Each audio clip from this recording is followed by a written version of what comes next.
Hi friends, welcome to Selvi mobiles and silks. Friends, நாம் இப்போ இந்த வீடியோவில் என்ன பார்க்க போகிறோன்னா தூதுவளை கஷாயம். அதை நம்ம எப்படி ரெடி பண்ணலாம் அப்படின்னு சொல்லிட்டு நம்ம இந்த வீடியோவில் பார்க்கலாம்.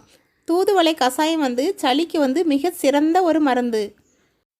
இப்போது நம்ம தூதுவளை இலைகளை பறித்து முதல்ல எடுத்துக்கணும்.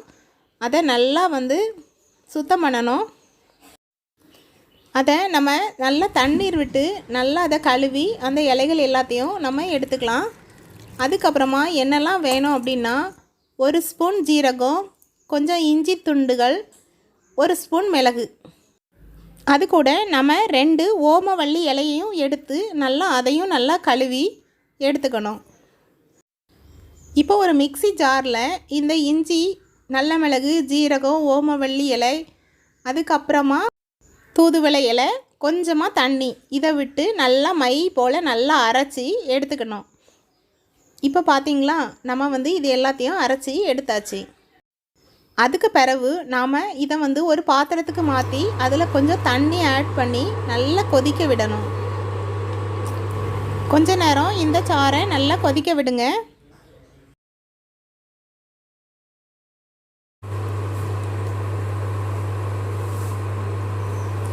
இப்போ இந்த சாறு நல்லா கொதிக்க ஆரம்பித்து கொஞ்சமாக தண்ணி, நம்ம ஊற்றின தண்ணி கொஞ்சம் வற்றணும்.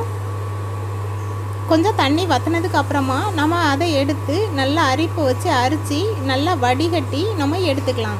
இப்போது நம்மளுக்கு தூதுவளை கஷாயம் ரெடி ஆகிட்டு. இப்போ பார்த்திங்களா, நல்ல கஷாயத்தை நம்ம ரெடி பண்ணியாச்சு. இந்த கஷாயத்தை ரெடி பண்ணி பெரியவங்க முதல் சின்ன பிள்ளைங்க வரைக்கும் இதை நம்ம குடிக்கலாம். இதை நம்ம குடிக்கும்போது நம்மளுடைய சளி நிரந்தரமாக போயிடும். ஓகே ஃப்ரெண்ட்ஸ், உங்களுக்கு நம்ம சேனல் பிடிச்சிருந்தா சப்ஸ்கிரைப் பண்ணுங்கள், லைக் பண்ணுங்கள், ஷேர் பண்ணுங்கள். நெக்ஸ்ட் பதிவில் வேறு ஒரு கண்டென்ட்டோட நம்ம திருப்பியும் பார்க்கலாம். ஓகே ஃப்ரெண்ட்ஸ், தேங்க்ஸ் ஃபார் வாட்சிங்.